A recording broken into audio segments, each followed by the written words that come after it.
Jamaah salat subuh gabungan forum silaturahim salat subuh gabungan FS3G yang dirahmati Allah Subhanahu wa taala.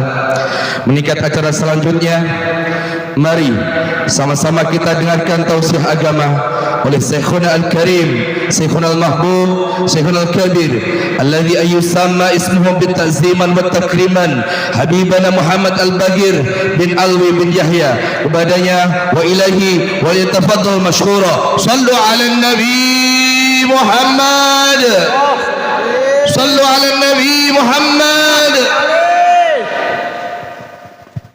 Bismillahirrahmanirrahim. Assalamualaikum warahmatullahi wabarakatuh. Alhamdulillah Maulana al-Karim wa khaliquna al-azim alladhi laysa kamithlihi shay'un wa huwa as-sami'ul basir. Allahumma salli wa sallim ala sayyidina Muhammadin nurika sari wa madadika al-jari wajma'na bihi fi kulli atwari wa ala alihi wa sahbihi ya nur. Amma ba'du. Segala puji dan syukur kita panjatkan kehadirat Allah Jalla Jalaluh. Limpahan salawat dan salam semoga selalu tersampaikan kepada kekasih kita, panutan kita dan teladan kita, baginda Nabi kita Muhammad sallallahu alaihi wasallam beserta keluarga besarnya dan seluruh sahabatnya, juga para pengikutnya hingga hari kiamat. Yang kita hormati, kita muliakan, kita cintai para alim ulama, para kiai, para asatidzah, para sepuh, para tokoh masyarakat yang hadir bersama, juga aparat wilayah yang ikut hadir bersama. Nakhussu bidzikrih, di antaranya hadir bersama kita guru kita Ki Haji Abdul Razi Marja, Ki Haji Ahmad Nasihin, Ustaz Haji Abidin Nur, Ustaz Dr. Andes Abdul Multi, dan juga Ustaz Nahari Naharuddin, Ustaz Zaini Dahlan, Ustaz Haji Ahmad Maulana, orang tua kita Bapak Haji Nakim, Ustaz Muhammad Tawi, Ustaz Asef Sumardinata, Ustaz Ubaidillah Muhammad Zain, Bapak Agus Sucipto, dan para guru lainnya, para sepuh yang mohon maaf tidak bisa disebut nama-nama satu persatu, para hadirin hadirat yang dimuliakan Allah, jamaah salat subuh gabungan FS3G, dan semua yang hadir bersama, para tetamu Allah Ta'ala di rumahnya Allah dalam salat subuh berjamaah. Mudah-mudahan semua Allah beri panjang umurnya. Mudah-mudahan barakah kita duduk bersama di sini, menghidupkan waktu selepas subuh ini. Allah berikan keberkahan dalam kehidupan kita, diangkat derajat kita, dimuliakan di sisi Allah Ta'ala, dan Allah Subhanahu wa Ta'ala mengabulkan segala hajat kita, doa dan harapan. Amin Allahumma amin. Alhamdulillah, kita bersyukur pada hari ini mendapatkan karunia yang besar, kita bisa sholat subuh berjamaah. Yang banyak nikmat seperti ini banyak orang tertinggal, banyak orang tidak mendapatkannya, banyak orang yang tidak memiliki atau tidak diberikan oleh Allah Ta'ala nikmat tersebut. Karena ketahuilah, ketika seseorang dia bisa taat beribadah kepada Allah Ta'ala, taat itu adalah nikmat dari Allah. Ketaatan itu adalah rizki dari Allah Ta'ala yang patut kita syukuri. Mudah-mudahan Allah Subhanahu wa Ta'ala terus menambahkan nikmat-nikmat dalam ketaatan ibadah pada Allah Ta'ala. Allah menyempurnakan nikmatnya untuk kita semua. Hadirin hadirat yang dimuliakan oleh Allah, tadi sama-sama kita mendengarkan satu ayat dibaca, wa ma arsalnaka illa rahmatan lil alamin. Tidaklah aku mengutus engkau wahai Muhammad melainkan rahmat untuk seluruh alam semesta. Allah Subhanahu wa Ta'ala menyebutnya dengan kata rahmat, tidak disebut pembawa rahmat. Berarti Nabi SAW di sini ditegaskan oleh Allah, Nabi itulah adalah rahmatnya Allah. Makanya disebut huwa rahmatul maula ta'ammal gaulahu. Dikatakan dalam satu qubaan syair, dia Nabi kita Muhammad adalah rahmatnya Allah Ta'ala. Coba renungkanlah firman-Nya yang insya Allah hadirin hadirat, dengan makna rahmat Allah, berarti Nabi ini rahmat, yang mana kita dituntut, diminta untuk mengikuti Nabi, meneladani akhlak Nabi Muhammad SAW. Sampai para ulama mengatakan, berarti kalau ada di antara kita yang selalu dalam kehidupannya mengamalkan akhlak Nabi, membawa akhlak Nabi, hakikatnya dia membawa rahmatnya Allah.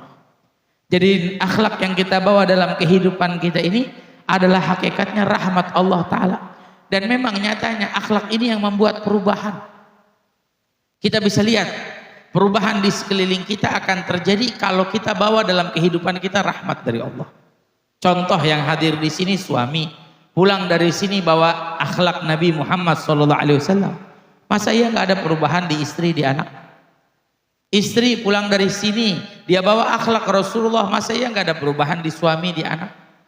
Anak pulang bawa akhlak Rasulullah ke rumahnya, dihidupkan akhlak Rasulullah pada orang tuanya, pasti ada perubahan.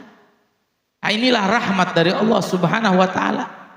Dan memang nyatanya sahabat-sahabat Nabi itu mereka tersentuh hati, yang mereka ribuan dari mereka masuk Islam bukan karena perang, tapi karena rahmat yang dibawa oleh Nabi kita Muhammad. Karena Nabi SAW menjadi saksi di mata mereka bagaimana para sahabat melihat akhlak Nabi, budi pekerti Nabi. Dan inilah yang menjadikan perubahan di hati para sahabat-sahabat Nabi yang bahkan tadinya keras, yang bahkan tadinya memerangi Nabi di perang Badar, di perang Uhud. Ada di antara mereka yang Allah Subhanahu wa Ta'ala berikan hidayah, dirubah hatinya oleh Allah Ta'ala. Sebab apa? Sebab akhlak yang dibawa oleh Nabi kita Muhammad. Makanya sering saya katakan nih, kalau kita nih FS3G pulang dari pengajian tiap hari Ahad subuh bawa akhlak Nabi dalam kehidupan kita, indah. Ini satu kampung aja nih, jamaah Masjid Al-Furqan, sekampung aja nih kita semua praktekin akhlak Nabi indah. Nggak ada yang pembenci, nggak ada yang pendendam, nggak ada yang saling angkuh, nggak ada yang sombong. Semua saling santun, semua berbuat baik, semua tolong menolong, semua menebar senyum, menebar kebaikan. Ini seakan-akan kita tinggal di kampung surga sebelum masuk surga, Pak. Karena semua orang seperti ahli surga, akhlaknya mulia. Ya katakan nggak semuanya, mungkin setengah dari yang hadir kita pulang bawa akhlak Rasulullah, masa iya nggak ada perubahan di lingkungan kita? Kita sering mendengarkan kisah-kisah orang-orang soleh yang akhlaknya mulia sampai nyentuh hatinya. Saya dulu sering ceritain kisahnya Habib Ali bin Husain Al-Attas. Habib Ali bin Husain Al-Attas ini dulu kalau kita mampir ke rumah kiai, ke rumah habaib, suka ada foto atau lukisan 3 Habib serangkai dulu disebutnya. Lungkong kita ngajinya sama beliau tuh, guru-guru di Betawi khususnya sampai ke Bekasi ngajinya sama beliau. Habib Ali bin Husain Al-Attas, pengarang kitab Tajul Aras. Pernah suatu malam rumahnya kemalingan, Pak Bu. Rumahnya kemalingan, enggak ketir lagi sholat, mau sholat ada maling masuk. Malingnya cuma dilihatin. Habib Ali ngeliatin maling. Kata Habib Ali, kamu mau maling? Ya. Tenang, tenang. Ama maling, pakai akhlak nih. Tenang, tenang. Mau maling ya? Ya. Saya juga mau maling, kata Habib Ali. Padahal beliau nggak punya rumah. Ama maling, pakai akhlak. Coba kita jangankan ngeliat maling, dengar pintu kita ketak-ketek, kita udah teriak maling. Ya. Sampai apa? Sampai itu maling ditawarin sama Habib Ali, mau ngambil apa? Nih tempat emas, tempat uang di sini. Sampai dibantuin sama Habib Ali. Sampai digelarin sarungnya nih, emasnya nih, uangnya nih, ininya. Akhirnya tuh maling bilang, ayo Bib, kita bagi 2. Pak, kita bagi 2, kata dia. Dia nggak tahu Habib. Oh enggak, kata Habib Ali, malam ini buat kamu deh, semuanya ambil. Akhirnya Habib Ali bilang, ayo cepet, buru-buru, buru yang punya rumah bangun. Akhirnya ini maling bilang, saya bingung Pak, mau bawanya banyak ini, bagaimana bawanya? Oh tenang, kata Habib Ali. Yang punya rumah, punya andong, punya delman. Dulu zaman dulu belum ada mobil, masih pakai delman. Nih, saya punya kunci pagernya. Wow. Sampai apa? Sampai Habib Ali yang bantuin ngangkatin itu barang ke atas delman. Sampai itu delman pergi dengan maling-malingnya. Habib Ali nggak berubah sama sekali, ibadahnya tetap taat. Orang kita baru kemalingan, udah nangis-nangis kita ya. Jangan kemalingan, Pak Bu, hilang duit 100.000 aja kita nangis 3 hari. Emang duit tinggal segitu-segitunya, pakai hilang lagi. Tuh lihat, nggak berubah. Ya mohon maaf, kita mah jangan gara-gara sesuatu yang terjadi di dunia ini merubah ibadah kita, enggak. Justru menjadikan kita semakin taat kepada Allah Ta'ala. Jangan gara-gara corona nggak sholat Jumat, kan ngaco itu namanya. Nah ini berubah. Lihat orang soleh rumahnya kemalingan, tetap udah rapi, itu maling pergi lanjut sholat tahajud. Subhanallah, Allah kasih hikmah. Ternyata si maling ini pergi ke base campnya para maling, kumpul para maling. Ini kisah nyata dulu Jalan Bungur di Kemayoran. Ketemu ke bosnya para maling, bilang, nih saya dapat maling ini. Wah, kata bosnya banyak dapat. Oh, bukan cuma ini, delmannya saya malingin. Kata bosnya, mana delmannya? Pas dilihat delmannya, ini diam-diam Pak Bu, ini si maling nih bosnya ternyata suka ikut ngaji juga. Jadi pas ngelihat delman kayak kenalin, waduh, ini saya kayak kenalin nih, delman siapa nih? Kamu maling di rumah siapa? Oh, di jalan ini. Rumah siapa? Saya nggak tahu. Coba tunjukin nama saya, rumah siapa yang kamu malingin? Diajak. Pas ditunjukin di rumahnya saya malingin. Wah, geleng kepala, bosnya maling. Kamu salah maling nih, rumahnya Habib kamu malingin. Ini gurunya kiai, gurunya ulama sebetawi dulu. Dulu orang-orang tua kita ngaji sama Habib Ali Habsyi Kuitang, ngaji sama Salim bin Jindan ahli hadis, sama Habib Ali bin Husain Al-Attas ngajinya tuh. Wah, terus bagaimana? Ayo balikin, disuruh balikin. Takut kualat nih sama Habib dia. Habis subhanallah Pak, tempo hari pernah maling di rumah saya doain kagak balik-balik, kagak takut kualat model maling ya. Tuh subhanallah, datang. Diketuk, keluar Habib Ali santai keluar. Ada apa? Pas Habib Ali keluar nih, si maling kan ngeliat Habib Ali yang semalam nemenin, langsung bisikin temennya, nih yang semalam nemenin saya maling di sini. Bukan nemenin kamu, emang yang punya rumah. Ini Habib Ali bin Husain Al-Attas, gurunya para guru. Minta ampun, minta maaf. Ini dua-duanya maling, minta ampun, minta maaf Habib, minta maaf anak buah saya salah maling, rumah Habib dimalingin. Nih semua kita balikin barang-barangnya semua, delmannya, sama hartanya, sama emasnya. Kata Habib Ali, apa lihat akhlak orang soleh. Kata Habib Ali, enggak, dia enggak maling, saya ridho, saya ikhlas ngasih. Saya yang nunjukin di mana tempatnya, saya yang bantuin dia, saya yang bantuin ngangkat ke atas delmannya. Saya ikhlas, saya ridho.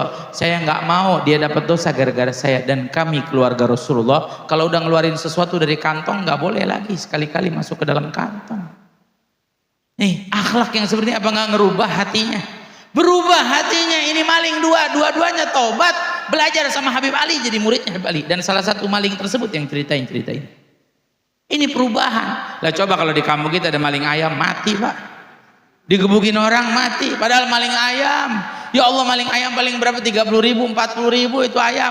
Dia malingin ayam juga buat makan. Coba kalau kita pendekatan dengan ente kenapa nyuri, mohon maaf istri saya, anak saya belum makan, ya kita kasih dah. Kalau perlu kita lebihin, kasih 50.000, 100.000, girang hatinya dia daripada dia maling. Ini akhlak yang mulia yang menjadikan perubahan. Makanya saya mau ajak kita berangkat nih dari rumah, tiap subuh hari Ahad kita sholat di FS3G, keliling dari kampung ke kampung. Ini saya bilang nih, FS3G nih pakunya Bekasi nih, berkah insya Allah. Mudah-mudahan barokahnya FS3G Allah angkat musibah dari Bekasi jauh. Ya kalau yang lain kena bencana, insya Allah Bekasi gak kena bencana dah. Ada FS3G, subuhnya hidup. Ya luar biasa, ini keberkahan yang Allah Subhanahu Wa Taala berikan. Makanya pesan saya, ayo nasihatnya, bawa akhlak Rasulullah dalam hidup kita, tebarkan kebaikan. Jangan dengerin kalau ada orang ngomong, ah udah capek jadi orang baik, itu mau baik sama dia kagak baik sama kita. Jangan. Ini doktrinan orang-orang yang salah. Tapi tugas kita terus lakukan kebaikan pada siapapun, walaupun kepada orang yang nggak baik sama kita. Lakuin bukan karena orangnya, karena Allah. Kata Allah dalam firman-Nya, wala tastawil hasanatu wala sayyi'at. Yang namanya kebaikan sama keburukan beda, agak sama. Kebaikan tetap mulia, agung di sisi Allah. Keburukan tetap hina, kejahatan itu tetap hina. Makanya terus lakukan kebaikan walaupun orang nggak baik sama kita. Kan ada orang ngomong, kita kasih tahu, ayo tetap melakukan. Dia nggak baik sama saya, udah saya biar nggak baik dah. Berarti apa? Dia putus asa melakukan kebaikan. Dan yang kedua, ada yang salah dari niatnya. Kalau kita ngerasa orang nggak balas kebaikan kita, berarti ada yang salah dong dalam niat kita. Berarti kita ngelakuin kebaikan karena orang, bukan karena Allah. Makanya mohon maaf kalau kita melakukan kebaikan sama keluarga, sahabat, kerabat, tetangga, kalau karena mereka, karena manusia, kita bakal kecewa suatu saat. Bapak nikah sama istri karena cinta, cuma cinta, bukan karena Allah Ta'ala. Suatu saat kalau istri bapak ngelakuin kesalahan, bapak bakal kecewa. Perempuan nikah sama suaminya karena siapa? Karena suami. Nih kata-kata anak-anak muda zaman sekarang, karena saya cinta padamu. Coba suatu saat orang itu melakukan kesalahan pasti kecewa. Tapi kalau kita menikah sama pasangan kita karena Allah Ta'ala, walaupun pasangan kita ngelakuin kesalahan, kita nggak bakal kecewa karena kita nggak ngeraih balasan dari pasangan kita ngeraihnya dari Allah. Sama kayak kita didik anak, kita ajarin anak sampai capek, sampai lelah, sampai kehidupan kita semua kita berikan untuk anak. Kebaikan kita berikan untuk anak. Suatu saat anak kita nggak balas kebaikan kita, kalau kita lakuin itu semua cuman karena anak, kita bakal kecewa.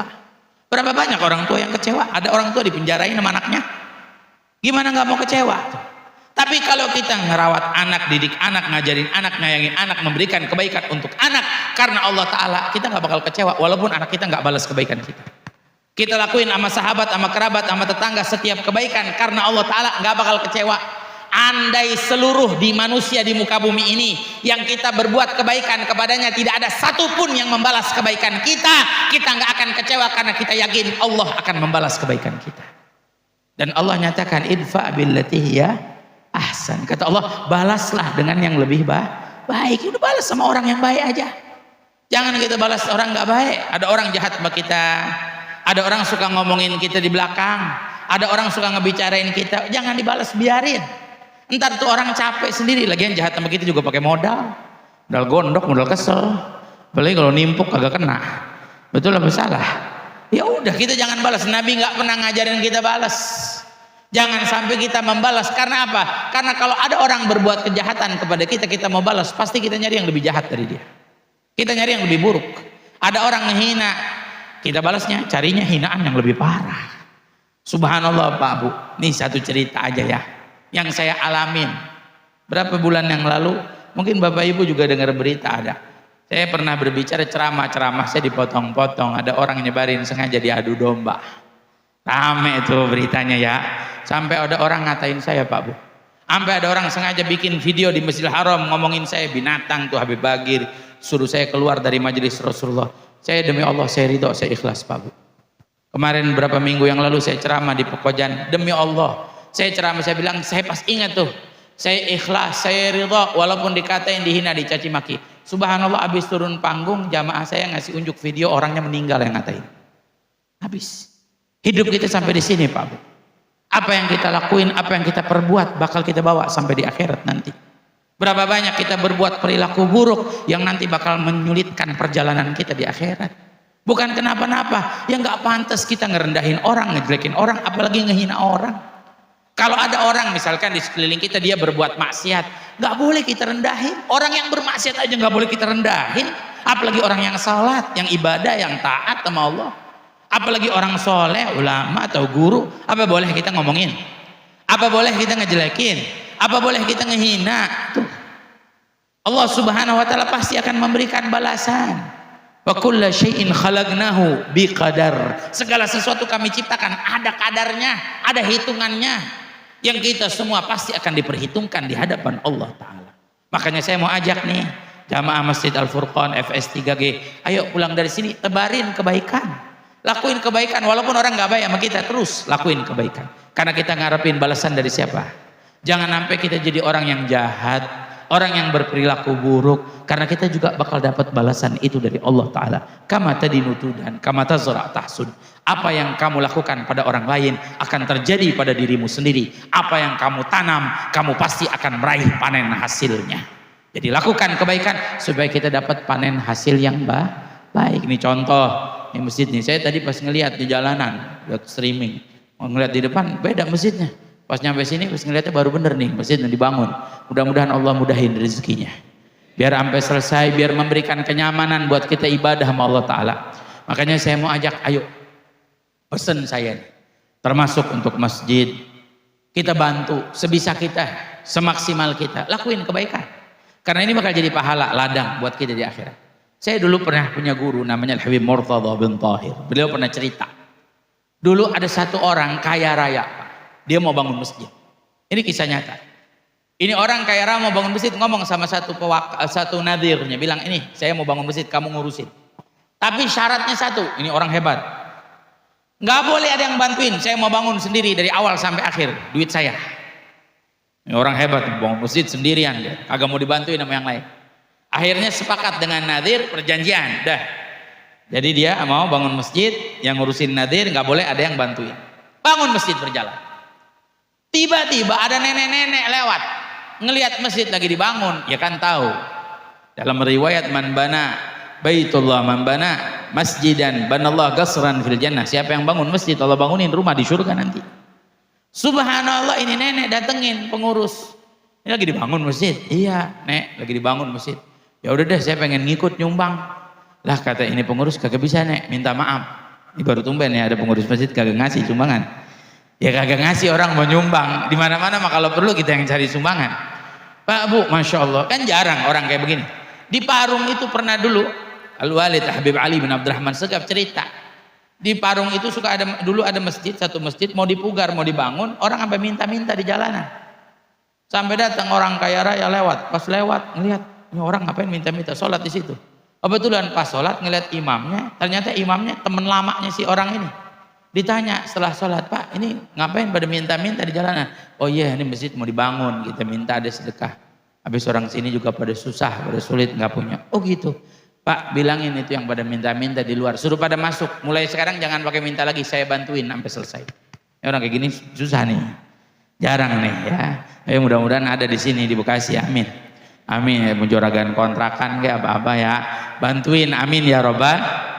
Lanjut ke tadi, subhanallah, ini nenek maksa. Yang namanya nenek-nenek, saya pengen ikutan, dikit doang nggak apa-apa dah, saya cuma paling semen sesak apa bata berapa butir, nggak bisa, Nek, kata ini pengurus, ini udah janji, perjanjian ama yang wakafin, ama yang ngasih nyumbang, nggak boleh nerima bantuan dari siapapun. Yang namanya nenek-nenek udah susah deh.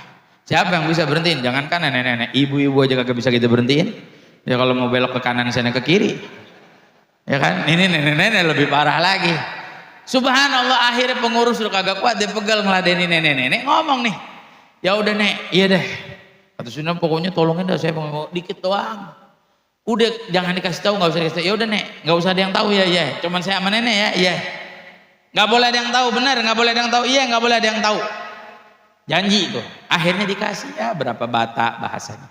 Subhanallah Pak, Bu, besoknya itu yang ngasih sumbangan buat masjid datang. Tahu-tahu datang nih, tumben. Datang nanya gimana perkembangan masjid, udah nyampe mana? Udah nyampe sini gini. Oh iya. Ini mohon maaf ya, kata yang ngasih, yang wakafin, yang ngasih rezeki. Dia bilang mohon maaf ya, kamu nerima sumbangan kan dari orang? Kaget dia. Kan gak ada yang tahu, cuma dia sama nenek-nenek. Dia bilang, kok Bapak bisa tahu? Dia bilang, pertama dia nggak ngaku, ngelah dulu. Enggak ada yang ngasih, nggak ada yang nyumbang. Dari Bapak semua kan gitu udah janji, iya. Enggak, kamu nerima sumbangan. Sampai disebutin sama si Bapak, kamu nerima sumbangan dari nenek-nenek. Tahu dia. Jangan-jangan udah ada CCTV, belum ada kan. Sampai bingung, kok Bapak bisa tahu? Dia bilang, iya, biar kamu tahu.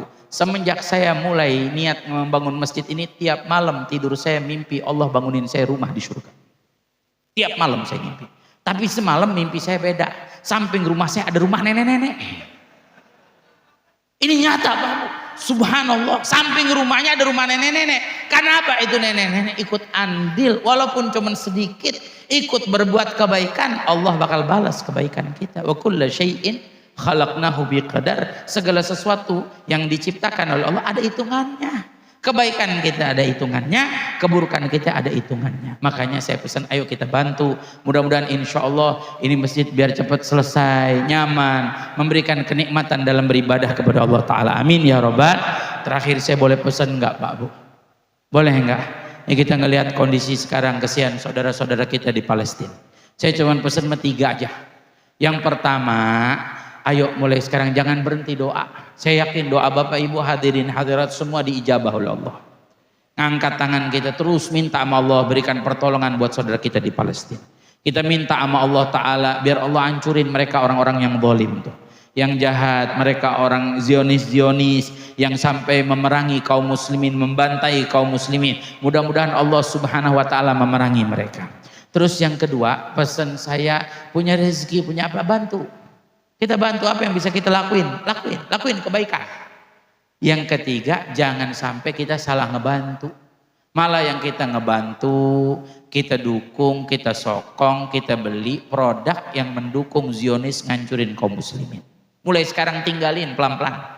Emang kadang-kadang kalau kita lihat yang mereka ciptain, yang mereka buat bagus-bagus, yang bahkan dipakai di rumah tangga gitu, sabun segala macam tuh. Tapi kita tanpa kita sadarin tuh, dari itu ada hasilnya yang dia buat supaya membeli senjata ngebunuh saudara kita kaum muslimin.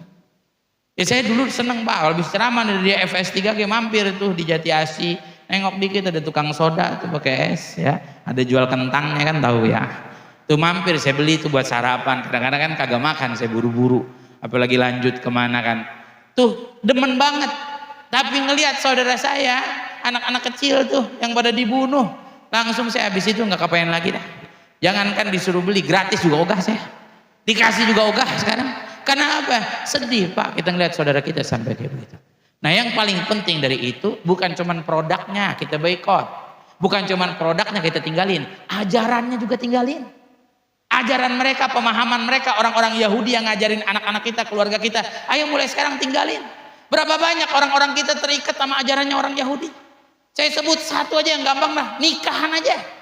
Berapa banyak orang-orang kita yang nikahin anaknya ngikutin caranya orang Yahudi, dicampur laki sama perempuan. Kadang-kadang itu pengantin belum nikah, belum sah, udah berduaan di situ. Emang ini ajaran Rasulullah? Bukan. Bukan ajaran Nabi, bukan syariat Nabi yang kita ikutin dari televisi gayanya mereka. Yang kadang-kadang kita tanpa kita sadarin ada anak kita belum halal, belum dinikahin, udah berduaan sampai foto-foto, peluk-peluk, pegang-pegangan, prewedding apa prawedding apa-apa. Itu kan nyata. Ini ajaran siapa? Akhlak siapa? Yang anak-anak kita sekarang menuntut dari orang tua ajaran siapa? Yang banyak ajaran-ajaran dan pemikiran akhlak-akhlak itu timbulnya dari mereka yang banyak dipakai oleh orang-orang kita. Makanya bukan cuma produknya, pemikirannya, ajarannya, ilmunya mereka. Ayo mulai sekarang kita tinggalin, kita ikutin ajaran Nabi kita Muhammad, ikutin akhlaknya Rasulullah SAW. Insya Allah bakal bawa kebaikan dalam kehidupan kita dunia dan akhirat. Makanya saya sebut bahwa perubahan. Perubahannya apa? Bukan urusan kampanye, enggak. Saya mah kagak demen sama kampanye-kampanye. Lah perubahan bukan dari pemimpin Pak. Perubahan itu datang dari diri kita. Pemimpin mau siapa pemimpin juga bayar listrik tetap sendiri-sendiri. Lah pemimpin mah kita kagak ngurusin, kagak genting.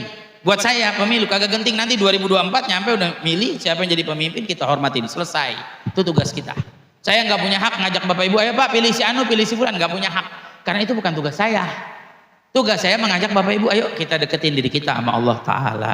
Kalau ngajakin ayo pilih si Anu, pilih si ini, itu tugasnya petugas partai. Bukan tugas ustadz, bukan tugas guru, bukan tugas kiai, bukan tugas habaib. Tugas kita mengajak orang ke jalan Allah. Bagi saya, menurut saya enggak genting. Nanti 2024 siapa jadi pemimpin, tugas kita hormatin, selesai. Yang lebih genting lagi akhlak anak-anak kita Pak. Demi Allah, ini lebih penting. Kalau kita diam aja, kita nggak mau membimbing anak kita, mengajarkan akhlak sama anak-anak kita, menampilkan, memberitahu nih akhlak yang diajarkan oleh Rasulullah, jangan salahkan kita kalau nanti anak-anak kita bakal kurang ajar sama kita ke depan. Berapa banyak yang diajarin sama handphone ke anak-anak kita akhlak-akhlak yang buruk. Dulu anak kita kalau bandel keluar rumah, sekarang di dalam kamar dengan handphonenya dia bisa bandel. Berapa banyak ajakan dosa di handphone, berapa banyak ajakan syahwat di handphone, berapa banyak yang merusak pemikiran anak-anak kita. Ya mohon maaf, yang punya handphone bukan cuma orang dewasa, anak-anak pada punya handphone Pak. Kalau kita biarin aja, kita nggak mau nanemin akhlak Rasulullah di hati anak kita, bakal rusak. Ini yang sangat genting, ini yang lagi setiap hari kita pikirkan. Kita berusaha berdakwah bersama-sama supaya apa? Insya Allah anak-anak kita nanti menjadi penerus yang baik. Pak Bu, kita bakal ninggalin dunia, ada waktunya, ada saatnya. Mereka anak-anak kita penerus. Kita bakal pulang satu persatu. Siapa yang nerusin muka bumi ini kalau bukan? Sampai salah satu ulama bilang salah satu niat kita nikah biar punya anak yang soleh karena Allah Ta'ala, supaya banyak penerus orang-orang baik di atas muka bumi. Mudah-mudahan anak-anak kita dijadikan anak-anak yang baik, yang akhlaknya yang baik. Mudah-mudahan semua jamaah FS3G Allah beri keberkahan hidupnya, diluasin rezekinya, dimudahin segala urusannya. Ya Allah, mudah-mudahan barakah salat subuh FS3G, Allah angkat musibah saudara-saudara kita di Palestina. Allah berikan kemenangan untuk kaum muslimin, diangkat kesulitan. Allah hancurkan mereka para Zionis Yahudi yang mendolimi kaum muslimin, yang menjajah tanah kaum muslimin, dan Allah buka kembali Masjidil Aqsa. Ya Allah, tidak yang hadir dari sini mudah-mudahan bisa disampaikan untuk salat di Masjidil Aqsa. Kita sampai di Masjidil Haram Makkah, di Masjidil Haram Nabawi, di 3 Masjidil Haram yang dimuliakan oleh Allah Ta'ala. Mudah-mudahan Allah sampaikan kita semua, amin ya Allah ya Rabbal Alamin. Mungkin ini saja yang bisa saya sampaikan, mohon maaf mengambil waktu terlama, paling lama nih Enggak, 25 menit ya. Ya nggak apa-apa ya Haji Maulana, sekali-kali ya, sekali-kali kita lamaan dikit nggak apa-apa ya Pak ya. Dimaafin apa enggak ini? Takutnya saya kagak dimaafin. Ntar saya jalan ke Kerawang, ntar kesandung lagi mobil saya. Lah kagak dimaafin sama orang Bekasi. Tapi ini semua dari hati, mudah-mudahan diterima oleh hati. Hadza minni wal afu minkum. Wassalamualaikum warahmatullahi wabarakatuh.